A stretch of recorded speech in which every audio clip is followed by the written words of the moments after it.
경기도에 사는 만 66세 김경희 씨는 오늘 하나밖에 없는 외동아들에게 시가표 준액 10억 원의 아파트를 증여했습니다.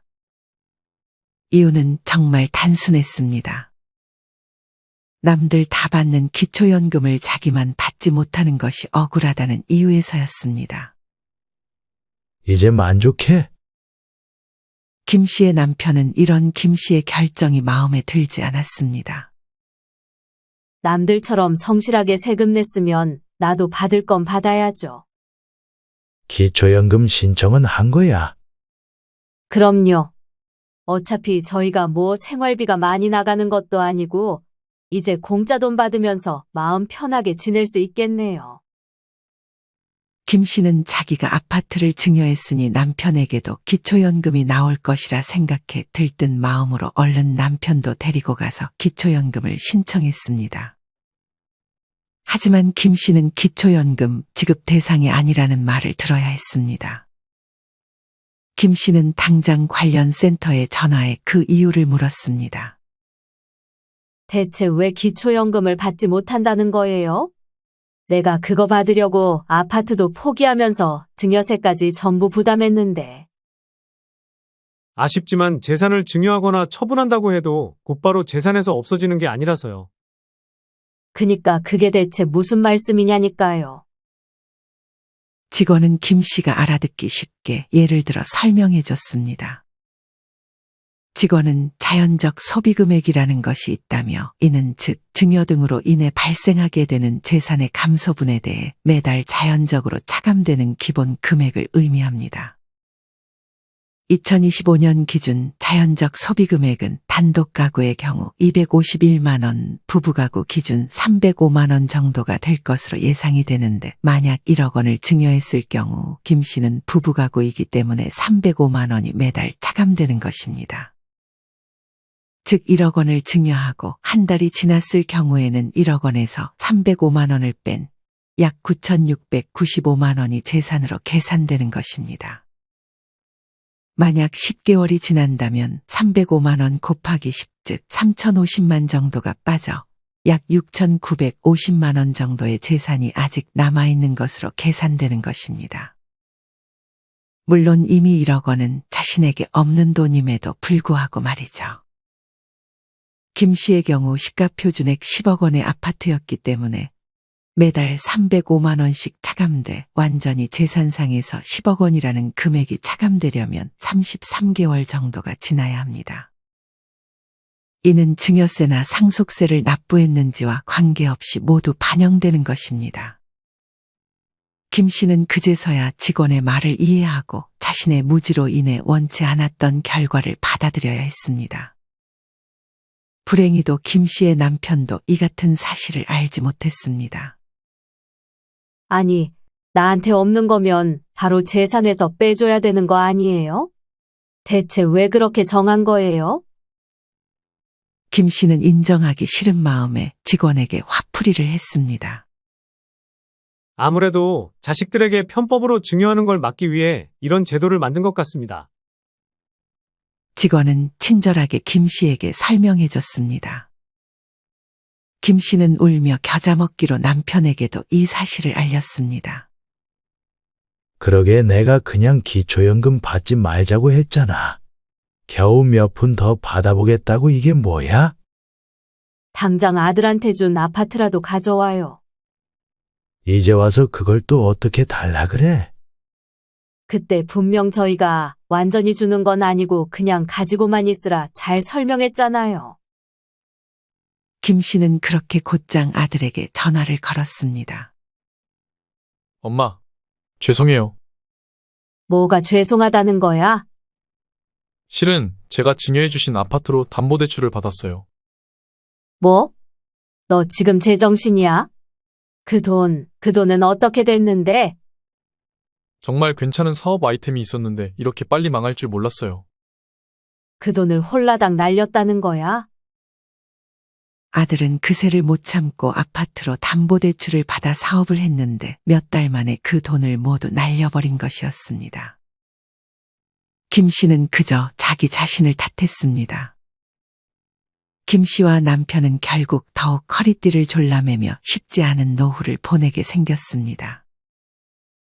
한편 충청도에 사는 만 68세 최필영 씨는 오늘 아내와 법원으로 발걸음을 옮기는 중입니다. 이유는 기초연금을 몇 푼이라도 더 받기 위함이었습니다. 꼭 이렇게까지 해야겠어요? 이건 바람직한 방법이 아닌 것 같은데. 최 씨의 아내는 이런 최 씨의 행동이 이해가 되지 않았습니다. 한 달에 우리 둘이 합하면 10만 원 가까이도 더 받을 수 있다니까. 이혼했다 하고 그냥 같이 살면 그만이지. 누가 설마 우리를 감시라도 하겠어? 최 씨는 국민연금 연계 감액제도와 부부 감액제도에 큰 불만이 있었습니다. 국민연금 연계 감액이란 국민연금을 기초연금의 150% 초과해서 받을 경우 기존 연금액의 50%까지 감액하는 제도입니다. 부부 가구일 경우 여기에 더해 20% 추가로 감액이 됩니다. 계산을 해보면 2025년 단독 가구 기준 최대로 받을 수 있는 기초연금은 34만 3,510원인데 여기서 150%는 51만 5,300원 정도입니다. 즉 51만 5,300원보다 국민연금을 더 받는 경우에는 기초연금이 최대 17만 1,800원까지 감액당할 수 있는 것입니다. 최 씨와 아내는 공교롭게도 각각 100만 원 정도의 비슷한 국민연금을 받고 있었습니다. 최 씨처럼 국민연금 100만 원을 받을 경우 기초연금 최대 금액인 34만 3,510원에서 약 9만 7천 원 정도가 국민연금 연계 감액으로 인해 감액되어 24만 6천 원 정도 받게 됩니다. 하지만 여기서 끝이 아닙니다. 부부가구의 경우 여기서 20% 추가 감액이 되어 24만 6천 원에서 20% 감액된, 즉 0.8을 곱해줘야 합니다. 그럼 최 씨는 한 달에 19만 7천 원 정도의 기초연금을 받게 되는 것입니다. 아내도 최 씨와 비슷하게 국민연금을 100만 원 정도 받기 때문에 아내도 원래 받을 기초연금에서 5만 원 정도 덜 받게 되는 것이었습니다. 부부 둘이 합해 총 한 달에 10만 원 정도 더 받아보겠다고 최 씨는 아내와 위장 이혼을 하러 법원을 찾은 것이었습니다. 최 씨는 그저 서류상만 이혼할 뿐 어차피 헤어질 생각은 없었기 때문에 손해보는 장사는 아니라고 생각했습니다. 최 씨는 자신이 잘못하는 게 아니라 나라가 위장이혼을 부추기고 있다며 나라 탓을 했습니다. 사실 최 씨처럼 기초연금을 더 받아보겠다고 위장이혼을 하는 것은 절대 바람직하지 않지만 크게 봤을 때 제도적으로 문제가 있다는 사실은 부인할 수 없는 것 같습니다. 여러분은 최 씨처럼 연금을 더 받기 위해 위장이혼을 하는 것에 대해 어떤 생각을 가지고 계신가요? 최 씨는 여기서 그치지 않고 외국인들에게 혜택을 주는 것도 비판했습니다. 외국에 살다 다시 들어온 노인들한테 대체 왜 우리의 아까운 세금을 줘야 하는 거야? 그 사람들이 우리나라에 어떤 기여를 했다고? 세금도 안 내거나 얼마 내지도 않는 사람들인데 말이야. 최 씨의 말처럼 우리나라에서 기초연금을 타는 복수국적을 가진 노인이 무려 5,699명이나 된다고 합니다. 이는 해마다 늘어 최근 10년 새 5배에 달하고 있습니다. 심지어 복수국적자에게 지급한 기초연금액이 2014년과 비교해 무려 9.3배로 급증했다고 합니다. 최 씨의 말도 이해가 갑니다. 사실 복수국적자들은 인생 대부분을 장기간 해외에서 지내며 국내에서는 세금을 거의 내지 않는 등 우리나라에서 실질적인 재정 기여도가 거의 없었기 때문입니다. 아직 우리나라는 세금을 부담하지 않았을 가능성이 높은 복수국적 노인이라 하더라도 소득 하위 70%라는 기준만 충족하면 그 어떤 제한도 없이 다른 국민들이 성실하게 낸 세금으로 기초연금을 지급했습니다. 심지어 해외 재산은 정부가 직접 파악하기 어렵기 때문에 일부 복수 국적자는 외국에 살 때 매달 수백 달러의 개인연금을 받고 있음에도 국내에 들어오면 소득 인정액이 0원으로 평가되면서 기초연금을 받아갑니다. 다행히 이와 관련해서 제도 개선이 이루어지는 모습이 보이고 있습니다.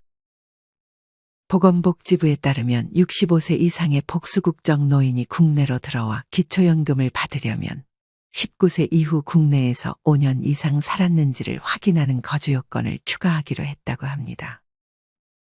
이마저도 조금 부족하다는 생각이 들긴 하지만 하루빨리 관련 제도가 개선이 돼서 성실하게 세금을 낸 사람들이 피해를 보는 일은 없었으면 좋겠습니다.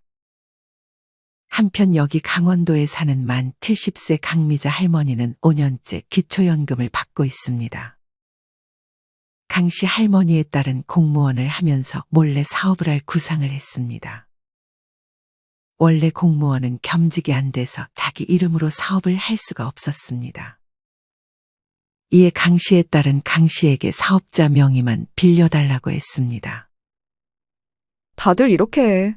우리 선배들도 다 부모님 명의 빌려서 자기 사업한다니까. 그렇게 하면 절대 걸릴 수가 없어. 그냥 이름만 빌려주면 되는 거야? 그렇다니까. 나머지는 내가 알아서 할게. 사업해서 돈 벌면 엄마한테 용돈도 주고 일석이조라니까. 강 씨 할머니는 그런 딸의 말만 믿고 자기의 명의를 딸에게 빌려줬습니다. 하지만 다행인지 불행인지 딸이 하던 사업에서 돈이 벌리기 시작했습니다. 역시 내 딸 참 똑똑하다니까. 그치? 내 말대로 하길 잘했지? 하지만 이내 강 씨 할머니는 청천벽력과도 같은 말을 들어야 했습니다. 다름 아닌 기초연금이 반의 반으로 뚝 떨어졌기 때문이었습니다. 딸이 강 씨의 이름으로 한 사업에서 번 돈이 강 씨 할머니의 소득으로 잡힌 것이 원인이었습니다. 걱정 마, 엄마. 그 대신 매달 내가 그만큼 돈 주면 되잖아. 하지만 문제는 딸이 사업으로 번 돈의 수입이 일정하지 않다는 것이었습니다. 미안해, 엄마. 이번 달은 돈을 못 줄 것 같아. 그럼 어떡해? 엄마는 그 돈으로 먹고 사는데. 다음 달에 내가 어떻게든 벌어볼게. 딸은 불규칙적으로 강 씨 할머니에게 돈을 주기 시작했습니다. 어떤 달은 조금 많이 주긴 했지만 어떤 달은 딸에게서 한 푼도 받을 수 없었습니다. 강 씨 할머니는 그냥 마음 편하게 일정하게 규칙적으로 나오는 게 좋았지만 이제는 다음 달에 돈을 받을 수 있을지 없을지 확신하지 못한 채로 불안감을 안고 살아가야 했습니다. 강 씨 할머니는 그렇게 딸에게 명의를 빌려준 것을 후회했습니다.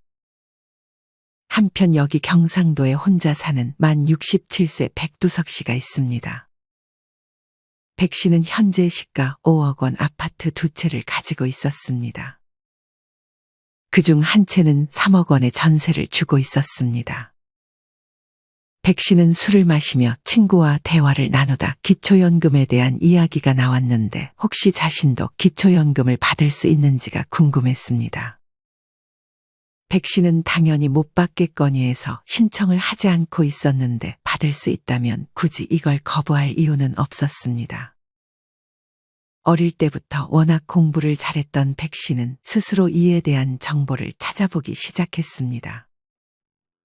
이때 당시 시가 표준액은 시가의 60%였고 백 씨가 소유한 아파트의 시가는 각각 5억 원이었기 때문에 5억의 60%, 즉 5억에서 0.6을 곱하면 3억이었고 두 채의 시가 표준액을 더하면 6억이 됩니다.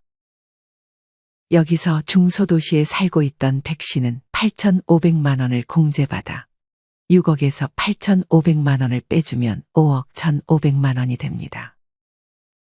여기서 전세보증금의 경우 해당 아파트 시가 표준액의 50%까지 공제가 돼서 3억의 50%인 1.5억이 추가로 공제가 됩니다. 5억 1,500만 원에서 1억 5천만 원을 빼주면 3억 6,500만 원이 되고 다시 여기서 소득환산율 4%를 적용해준 후 12개월로 나누면 약 121만 원이 백 씨의 소득인정액이 되는 것입니다. 물론 이외에도 재산이 있었지만 그 이외의 것들을 다 더해도 2025년 단독가구 기준 예상 기초연금 선정 기준액 228만 원 이하였기에 백 씨는 기초연금 지급 대상자였습니다. 백 씨는 원래부터 기초연금을 받을 수 있었지만 지난 2년간 기초연금을 받지 못하고 있었던 것이었습니다.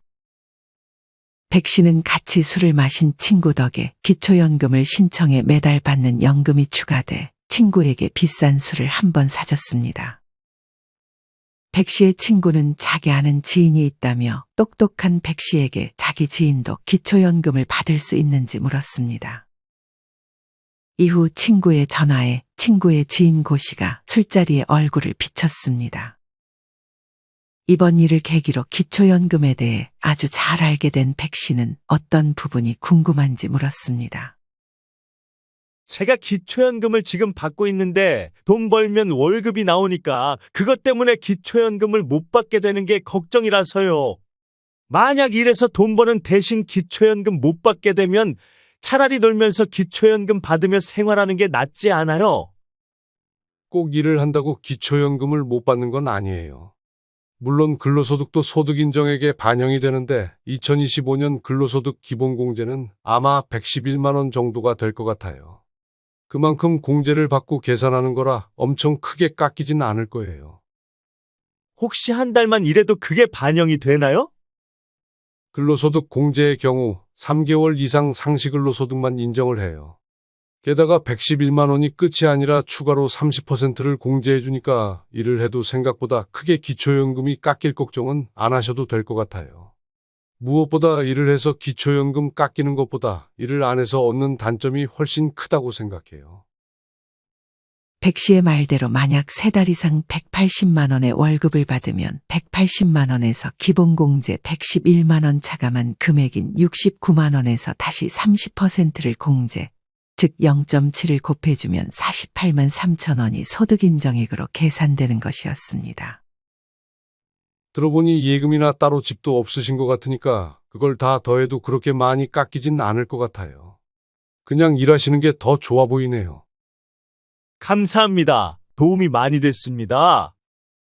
추가로 실업급여나 공공근로소득, 기초생활보장급여나 장애수당, 아동수당, 자활근로소득은 소득에 포함되지 않는다는 점 알고 계시면 좋을 것 같아요.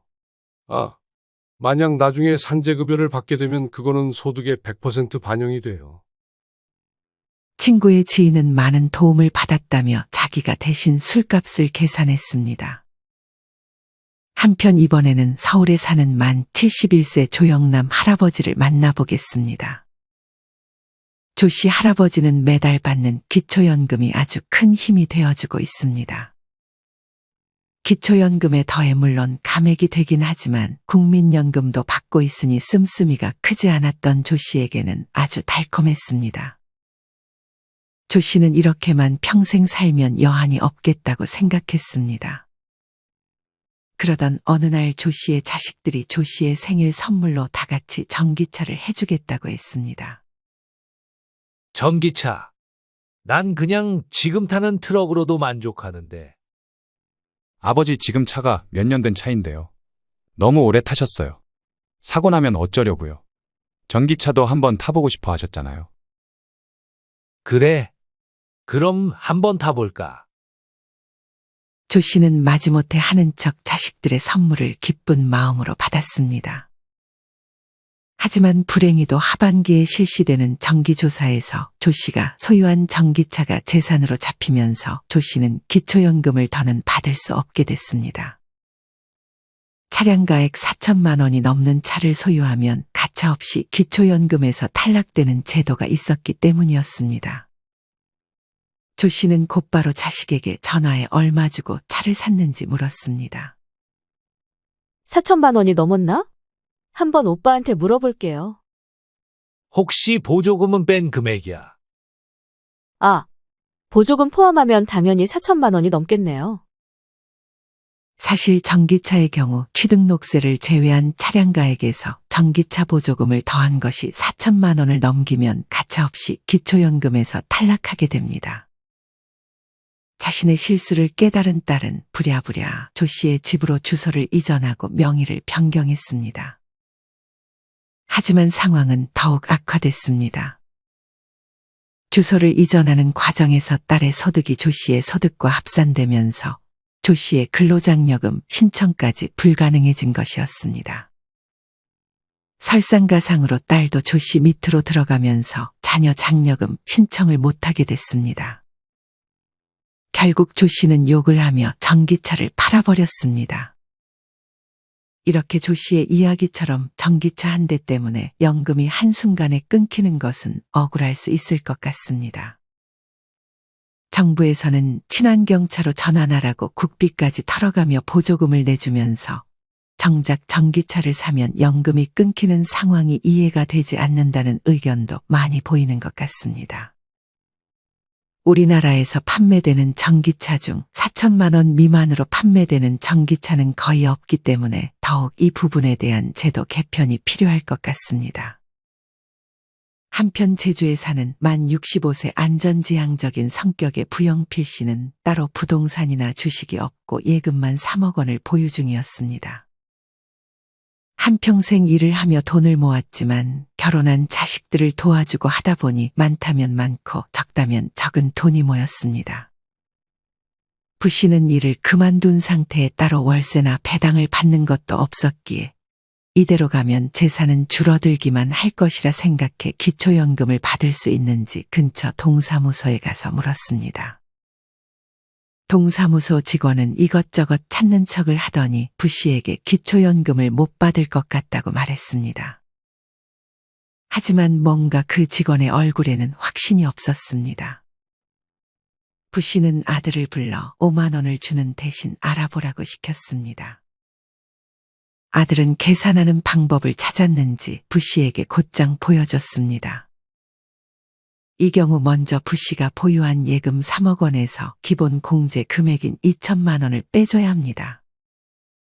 그리고 공제 후 금액 2억 8천만 원에서 소득환산율 4%를 적용해주고 12개월로 나누면 약 93만 원이 부 씨의 소득 인정액으로 계산되는 것입니다. 하지만 예금의 경우 이게 끝이 아닙니다. 이자 소득에 대한 계산도 더해줘야 합니다. 부 씨의 경우 3.6%의 이자를 받았습니다. 3억 원의 이자 3.6%를 적용하면 1,080만 원이고 이것을 또 12개월로 나누면 90만 원이 부 씨가 받을 이자 소득에 대한 소득 인정액으로 계산되는 것입니다. 93만 원에서 90만 원을 더한 183만 원이 부 씨가 가진 예금 3억 원에 대한 총 소득 인정액이었고 이는 단독가구 기준 2025년 예상 기준금액인 228만 원 이하이기 때문에 부 씨도 기초연금을 받을 수 있었습니다. 참고로 이자소득의 경우 이자소득이 발생한 달이 속한 해에 다음해 4월부터 기초연금에 반영이 됩니다. 예를 들어 2024년 7월에 이자소득을 받았다면 내년 2025년 4월부터 이자소득에 대한 소득인정액이 반영되는 것입니다. 부 씨는 비록 소정의 금액이지만 그래도 한 번의 귀찮음만 감수하면 공짜로 돈을 받을 수 있었기에 귀찮음을 감수하고 기초연금 신청을 했습니다. 한편 부 씨의 친구 정교상 씨는 현재 생계급여를 받으며 생활하고 있었습니다. 정 씨는 가족이 없었고 부 씨와만 가끔 교류를 하고 있었습니다. 정 씨는 생계급여를 받는 자신도 기초연금을 받을 수 있는지 궁금해 부 씨에게 도움을 청했습니다. 부 씨는 아들에게 알아보는 김에 이 부분도 알아봐 달라고 부탁했습니다. 아들은 흔쾌히 관련 정보를 찾아줬습니다. 내년에 생계급여 76만 원을 받는다고 하셨죠? 이 경우에 기초연금을 받긴 받을 수 있는데 그만큼 생계급여에서 깎이는 것 같네요. 아들은 예를 들어가며 설명을 해줬습니다. 만약 내년도 생계급여 76만 원을 받는다고 가정했을 때 여기서 기초연금 34만 원을 받게 되면 20일에 지급되는 생계급여는 생계급여에서 기초연금이 차감되어 즉 76만 원 빼기 34만 원을 한 42만 원이 지급됩니다. 그리고 이후 기초연금이 지급되는 25일에 기초연금 34만 원이 지급되고 여기다가 기초연금 추가 금액 10%가 더해져 3만 4천 원이 더해진 37만 4천 원을 받게 되는 것입니다. 그럼 총 79만 4천 원을 받게 돼서 기존 생계 급여만 받았을 경우 받게 되는 76만 원보다 3만 4천 원 정도를 더 받게 되는 것이 됩니다. 여기서 기초연금 추가 금액의 경우 30에서 50%까지 늘어날 가능성도 있다고 하니 만약 늘어나면 이보다 더 많은 금액을 받을 수 있게 됩니다. 하지만 생계급여 수급자라고 무조건 기초연금을 신청하는 것이 좋은 것은 아니라고 합니다. 수급자의 다른 소득 인정액이나 의료비 본인 부담금 등이 얼마나 나가는지에 따라 달라지기 때문에 이 부분은 정확히 계산해 보는 것이 중요합니다. 이처럼 기초연금은 어떻게 보면 노후에 최소한의 삶을 누릴 수 있게 도와주는 좋은 혜택이다 보니 많은 분들이 기초연금을 받고 싶어 하지만 정작 어떤 기준으로 계산되고 어떤 조건을 갖춰야 하는지 잘 모르는 경우가 많은 것 같습니다. 내가 못 받을 거라고 생각하는 분들 중에 실제로 받을 수 있는 경우도 많습니다. 기초연금은 매년 바뀌는 제도이기 때문에 어떤 점이 변화하는지 꼭 한 번씩 체크해서 1년에 2번 실시하는 조사에서 기초연금이 탈락하거나 원래 받던 것보다 깎여서 생활이 힘들어지는 일이 없으셨으면 좋겠습니다. 오늘의 영상이 도움이 되셨기를 바라며 이상으로 오늘의 영상을 마치겠습니다. 우리 모든 구독자분들의 행복한 여생을 응원합니다. 다음에 더 좋은 내용으로 찾아뵙겠습니다. 감사합니다.